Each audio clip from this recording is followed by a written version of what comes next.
Welcome to our channel. ఇవాళ మనము tomato egg curry చేసుకుందాము. దానికోసం స్టవ్ మీద ప్యాన్ పెట్టేసి ఒక 2 ఉల్లిపాయలు చిన్నగా కట్ చేసుకోవాలి.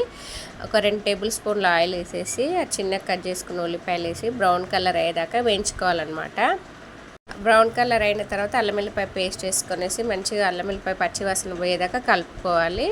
కలుపుకొనేసి ఒక 1/2 టేబుల్ స్పూను పసుపు వేసుకోవాలి. చిన్నది హాఫ్ టేబుల్ స్పూను వేసుకున్న తర్వాత ఒక 4 టమాటోస్ చిన్నగా కట్ చేసుకోవాలి. అది కూడా వేసేసుకోవాలి. వేసుకొనేసి అంత చక్కగా కలిసేటట్టు మొత్తం మంచిగా కలుపుకోవాలన్నమాట.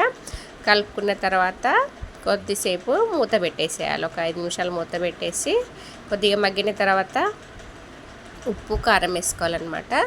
ఒక చెంచాన్నర కారము, ఒక టేబుల్ స్పూన్ అంతా సాల్ట్ వేసుకోవాలి.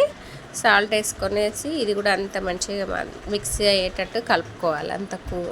టమాటోస్ ఆనియన్స్ అంతా కలిసేటట్టు కలుపుకోవాలి. ఒక 2 నిమిషాలు కలుపుకొనేసి మళ్ళీ ఒక 2 నిమిషాలు మూత పెట్టేసుకోవాలి. మూత పెట్టేసుకొని ఆ ఉప్పు కారం అంతా మంచిగా టమాటో ఉల్లిపాయలకంతా పట్టేస్తుంది అనమాట. తర్వాత మూత తీసుకొనేసి మనం కొత్తిమీర వేసుకొనేసి కలుపుకోవాలి. కలుపుకున్న తర్వాత ఒక 2 నిమిషాలు అలాగే మూత పెట్టి ఉంచాలి. తర్వాత కొంచెం వాటర్ వేయాలి.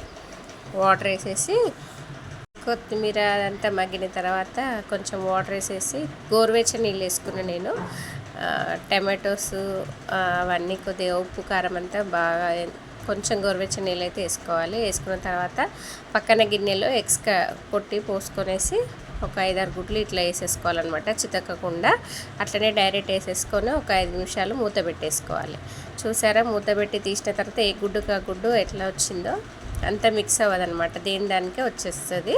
మన ఇష్టం ఉంటే ఇట్లాగే పెట్టేసుకోవచ్చు, లేకపోతే కట్ చేసుకోవచ్చు.